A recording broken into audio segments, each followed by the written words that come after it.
नमस्कार, मैं राकेश परमार और आप देख रहे हैं महत्वपूर्ण मुद्दा। मित्रों, महत्वपूर्ण मुद्दे में आज सबसे महत्वपूर्ण मुद्दा यह है कि भारत और पाकिस्तान में क्या क्या समानता है और क्या क्या खूबियां हैं। मित्रों, आपको विदित है, क्योंकि अब तो यह बात छुपा ही नहीं रह गया है कि पाकिस्तानी आतंकियों ने पहलगाम में धर्म पुश करके गोली मारा। यह सत्य है। वो यहाँ वाले लोग, कुछ लोग अपने अपने मतलब से उसको नकार रहे हैं या झुठला रहे हैं, वो मैं बाद में आऊंगा। यह सत्य है कि उन्होंने धर्म पुश करके गोली मारा। उनका उद्देश्य मुसलमान को बचाना नहीं था। उनका उद्देश्य भारत में हिंदू मुसलमान दंगा कराना था, जिसमें वो कामयाब नहीं हो पाए। उसका वजह है हमारे भारत में भारतीयता का मजबूत होना। मित्रों, बहुत कम ऐसे अवसर आते हैं जब ओवैसी बंधु नरेंद्र मोदी के किसी बात का समर्थन करते हैं। मैं अपने तरफ से ओवैसी बंधुओं को बहुत बहुत धन्यवाद दूंगा, जिन्होंने न सिर्फ इस कुकृत्य का भर्त्सना किया, बल्कि भारत सरकार के साथ बराबर खड़े होने का ऐलान किया। आमतौर पर पाकिस्तान चिल्लाने वाले अब्दुल्ला का परिवार इस बात पर पाकिस्तान का विरोध किया और कहा कि अब पाकिस्तान से बात करने का कोई मतलब बन नहीं रहा है। नहीं तो अब्दुल्ला परिवार हमेशा यह बात कहता रहा है कि पाकिस्तान से बिना बातचीत किए जम्मू कश्मीर में भारत पाकिस्तान का समस्या समाप्त नहीं होगा और जम्मू कश्मीर में शांति नहीं आएगी। लेकिन अब्दुल्ला का जो अगला वारिस है, उमर अब्दुल्ला, जो अभी जम्मू कश्मीर के मुख्यमंत्री हैं, उन्होंने कहा है कि नहीं, अब पाकिस्तान से बात का कोई औचित्य है नहीं। अब हमारी फौज बात करेगी और जो भारत सरकार कहेगी करेगी, हम उसके साथ हैं। आदरणीय प्रेमनंदन दीदी जी को सादर प्रणाम। मित्रों, हम जैसे कई लोगों को यह आश्चर्य लगा। मैं उम्मीद किया था कि अब्दुल्ला परिवार की तरफ से बयान आएगा कि मरने वाले 100-200 और भी मर जाए तब भी कोई बात नहीं, भारत पाकिस्तान में बात होना चाहिए। लेकिन उसके उलट धर्मनिरपेक्षता की दुहाई देने वाले भारत के राजनीति में बहुत पहले से राजनीति करने वाले कई राजनीतिक दल के लोग युद्ध के और विकल्पों पर सलाह दिए। मैं उन छुट भैया लड़के लड़कियों की, औरत मर्दों की बात नहीं कर रहा हूं जो थोड़ी बहुत लाइक और व्यू के लालच में बदनाम हुआ तो क्या हुआ, नाम तो हुआ के चक्कर में अनाप शनाप बोल रहे हैं। कईयों पर तो FIR दर्ज हो गया है और कई लाइन में है। कईयों को तो इतनी गंदी गंदी गालियां मिल रही जो मैं कह नहीं सकता। हालांकि मैं उस गाली का भर्त्सना करता हूं, उस गाली का समर्थन नहीं करता। लेकिन हमारे समाज में महिलाओं को गाली देने की परंपरा नहीं है। आप सब संयम बरतें, आप उसका विरोध करें, उसका वीडियो ना देखें, बट गाली ना दें। हालांकि वो लड़की अब तो खैर औरत हो गई है, नौटंकी में सर्वोपरि है। वो अब एक लिखी है कि भाई मेरे ऊपर केस हो गया है और मेरे बैंक में 519 रुपये रह गया है, 500 रुपये मैं तबला वाले को दे करके गाना रिकॉर्ड कराऊंगी, कोई वकील मिल जाए। ब्लू टिका 900 रुपये महीना फेसबुक लेता है और ट्विटर भी, जो अब आजकल X हो गया है। नौटंकी का यह चरम है कि 19 रुपये मिनिमम बैलेंस पर खाता बंद हो जाता है, क्योंकि जनधन अकाउंट उसका होगा नहीं। मिनिमम ही 2500 रुपया है, कई जगह 5000 रुपया है। मतलब वो नौटंकी की स्ट्रीम पर आ गई है लड़की। उसका बाहर रहना एकदम गलत है, उसको जेल में होना चाहिए।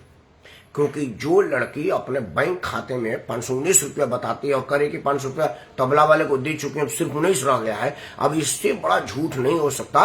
क्योंकि मिनिमम बैलेंस 2500 किसी बैंक में है, किसी में 5000 है, किसी में 10,000 है, और सबसे कम 2500 वाला है। जनधन में 0 है। तो अगर उसने जनधन खाता खोला होगा तो वो बता सकती है, लेकिन मैं जानता हूं कि उसकी जो उसकी पोजीशन है, जनधन खाता नहीं खुलवाई होगी। मैं उस पर चर्चा नहीं कर रहा, चर्चा कर रहा कि उस तरह से कई लोगों के लगने के बाद भी देश में दंगा नहीं हुआ। मित्रों, भारत और पाकिस्तान के संबंधों पर हम जैसा साधारण आदमी चर्चा करे इतनी औकात नहीं है मेरी, और हम जैसों को करना भी नहीं चाहिए, क्योंकि यह मामला विदेश मंत्रालय से संबंधित है। और अगर मैं विदेश मंत्रालय के मामलों का जानकार नहीं हूं, सैन्य मामलों का रणनीतिकार नहीं हूं, और कोई बहुत ज्यादा उत्तम और सर्वोत्तम व्यवस्था बनाने, बताने और करने की पोजीशन में नहीं हूं, तो मुंह में बेमतलब का बवासीर पालने का कोई मतलब है नहीं। इस टाइम भारत सरकार का समर्थन ही एकमात्र विकल्प है, मनसा कर्मणा वाचना। अगर आप सक्षम हैं तो मिलिट्री के कोर्स में दान कीजिए। अगर आप सक्षम हैं तो मिलिट्री को आवागमन में सुगमता से अपनी गाड़ी हटाकर वो जल्दी जाने का व्यवस्था दीजिए। उनके पीछे गाड़ी लगाकर सारे मारते हुए हॉर्न ना लगाए। अगर आप सक्षम हैं तो मिलिट्री वाले जहां पड़ाव डाल रहे हैं वहां पर उनको भोजन पानी का व्यवस्था कराइए, क्योंकि वो बेचारे धूप में जाते हैं, कई जगह पानी नहीं मिलता। एक वाक्य में बता देता हूं, हमारे यहाँ बदरपुर स्टेशन है, आमतौर पर तुगलकाबाद के नाम से जाना जाता है। उसको तुगलकाबाद स्टेशन कहा जाता है, लेकिन जगह बदरपुर कहते हैं। लोकल वाले लोग बदरपुर जानेंगे। मैं उस तरफ जा रहा था तो बदरपुर स्टेशन से पार करके रेल लाइन हुआ था, क्योंकि उस तरफ जाम की वजह से ज्यादा देर लेता, मैं बोला 10 मिनट में लाइन पार कर जाता हूँ। उस तरफ तेखंड गांव है, मेरे गांव के लोग रहते हैं, मैं भी पहले वहां रहा करता था। तो मैं देखा कि मिलिट्री वाले बड़े परेशान है, और एक स्टेशन पर कितना मूंगफली होगा, 2 किलो, ना पानी है ना कुछ है, बहुत परेशान है। मैं तेखंड जाने का प्लान कैंसिल कर दिया।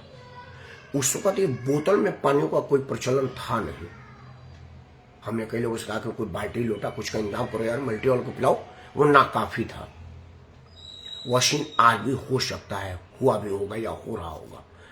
ऐसे में अब तो बोतल में पानी का व्यवस्था आ गया, वो करिए, वो सबसे बढ़िया है। आते हैं अपने मेन मुद्दे पर। मित्रों, देश में साजिश बहुत बड़ी थी हिंदू मुसलमान करने की, इसीलिए धर्म पुष्कर के गोली मारा गया था। देश के मुसलमानों ने बहुत ज्यादा संयम बरता। हिंदू तो खैर जन्मजात सहिष्णु ही है, वो रिएक्ट करता नहीं है और कर भी सकता नहीं है, क्योंकि हमको बचपन में सजाया गया है। मोहनदास करमचंद नाम के एक नकारे हुए आदमी थे, जिनको सब लोग गांधी बाबा और बापू कहते थे।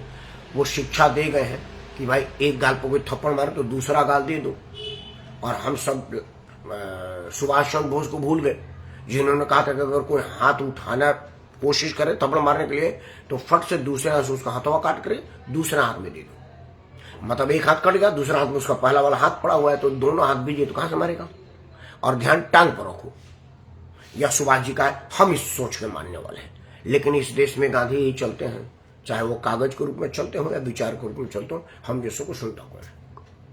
लेकिन कोई बात नहीं मित्रों, 2-3 बातें बता करके वीडियो को बंद करूंगा। ज्यादा लंबा बोलने की जरूरत नहीं है। सबसे पहली बात कि अभी के समय में अलग अलग सिनेमा चैनलों पर बढ़िया बढ़िया पिक्चरें आ रही हैं, तो आप सब पिक्चरों में समय व्यतीत करें, समाचार चैनलों से दूर रहें। ये सब आपके मानसिक अवसाद से बचाव के उपाय बता रहा हूं। अब जो कुछ लोग मेरे को जानते कहते यार दिन भर में 3 बार 4 बार तो तुम खुद ही समाचार चैनलों पर आते हो। हाँ, वो मेरा व्यवसाय है, लेकिन व्यवसाय तो शराब वाले का भी होता है, लेकिन वो भी कहता है कि भाई शराब पीजिएगा मत, अच्छा नहीं है। मैं कई शराब के दुकान चलाने वालों को जानता हूं जो शराब का बोतल हाथ नहीं लगाते, बट वो बेचते हैं। मेरा एक क्लाइंट है, उसका दिल्ली में सबसे बढ़िया मुर्गे का रेस्टोरेंट है, मुर्गा और मछली का, दिल्ली में सबसे महंगा और सबसे बढ़िया है। आपको जान करके हंसी होगी कि वो मालिक लहसुन प्याज भी नहीं खाते, उनके घर से शुद्ध खाना आता है और ऊपर के मंजिल में खाते हैं जहां मछली की बदबू तक नहीं जाती है। तो ऐसे भी लोग हैं। तो मैं उसी तरह का लोग हूं कि मैं समाचार चैनल पर बेशक आता हूं, खुद अपने यूट्यूब पर आपको समाचार ही बता रहा हूं, लेकिन अवसाद से बचाव का उपाय बता रहा हूं कि आप समाचार चैनलों से दूर रहें, नेताओं के बहकावे और बकवास में बिल्कुल ना आए। और एक काम अंतिम प्रार्थना कर रहा हूं आज के दिन के लिए कि जिन लोगों को आप देख रहे हैं कि वो फालतू बोल करके अपना नाम बनाना चाहते हैं, कुछ व्यू और लाइक बटोरना चाहते हैं, उनके वीडियो को अवॉइड करें। क्योंकि जैसे उनकी व्यूअर्स की संख्या कम होती जाएगी, उनका प्रमोटर उनसे दूरी बना लेगा, क्योंकि उनको बोलने की प्रोत्साहन आपकी तरफ से मिलती है। आप उसके चैनलों को ज्यादा से ज्यादा संख्या में देखते हैं, इसलिए उनका प्रमोटर उनको ज्यादा से ज्यादा प्रलोभन देता है, और वो सिक्के की खनक तो आदमी को नचवा देता है, गलत से गलत काम करवा देता है, एक से एक बुराई पर मजबूर कर देता है। तो यह मुंह में बवासीर कौन सी बड़ी बात है। तो आप चाहते हैं कि ये बकवास वाले लोग हतोत्साहित हों, तो ना तो आप उनको अपशब्द बोले, ना गाली गलौज करें, सिर्फ उनके वीडियो को परहेज करें, उनके स्टेटमेंट को लाइक ना करें, उनके स्टेटमेंट को इंडोर्स ना करें और उनसे दूरी बना लें। देखिए 2 दिन के अंदर उनका प्रमोटर उनसे दूरी बना लेगा, तब सही में उनके खाते में 19 रुपया ही रह जाएगा, क्योंकि खर्चा तो रोज बढ़ ही रहा है ना, क्योंकि बाल काटने का पैसा बड़ा सैलून में लगता है। मैं हमारा साधारण महीने में कटवाता हूँ 300 रुपया लगता है, तो उसका तो महंगा ही लगता होगा, तो 500 रुपया की तो उसकी कटिंग हो जाती होगी। तो जो 500 वो तबला के लिए दे रही है, उसका खुद का तबला बच जाएगा। तो कोशिश यह करिए, देश ने बड़ा संयम बरता है, हिंदू मुसलमान का दंगे का जो पाकिस्तान का साजिश था वो निष्फल किया है, जातीय विद्वेष का जो मौका बन सकता था उसको निष्फल किया है, और देश के सभी राजनीतिक दल भारत सरकार के साथ हैं। यह खुशी आप भी बांटिए, हम तो खुश हो ही रहे हैं, और विरोधियों से सावधान रहें, देशद्रोहियों से सावधान रहें, और इसका एकमात्र उपाय है समाचार चैनल से दूरी बनाकर रखें जब तक यह मामला सामान्य नहीं हो जाता। सुनिएगा, मोदी है तो मुमकिन है कि जवाब पुख्ता ही मिलेगा। वो डायलॉग है ना, करारा जवाब मिलेगा, तो करारा जवाब ही मिलेगा। आप इंतजार कीजिए, तब तक मेरा प्रणाम स्वीकार करिए, और आप स्वस्थ रहिए, निश्चिंत रहिए कि मोदी है तो मुमकिन है कि पाकिस्तान को सबक मजबूती से दिया जाए। धन्यवाद।